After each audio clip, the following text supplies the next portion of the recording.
তো আমরা যদি এই চকটাকে নিয়ে যদি রোডে টানতে থাকি তাহলে এটা কতটা ডিস্টেন্স লাগবে এটা শেষ হতে। আমাদের স্টার্টিং পয়েন্ট,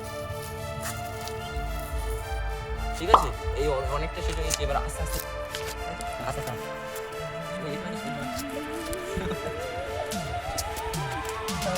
তো একটা চক শেষ হয়েছে, এটা দ্বিতীয় চকটা।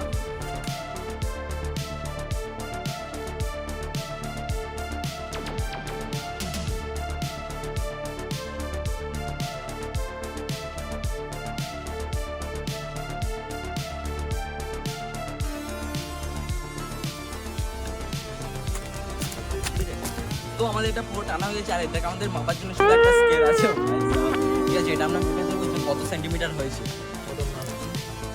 1 2 3 4 5 6 7 8 9 10 11 তো এটা আমাদের প্রায় 45 সেন্টিমিটার হয়েছে। আর ভাই দুটো চক ছিল, ঠিক আছে, দুটো চকে 45 সেন্টিমিটার হয়েছে। তো আজকের জন্য এইটুকু। এরকম ইন্টারেস্টিং ভিডিও দেখার জন্য চ্যানেলটাকে সাবস্ক্রাইব করো।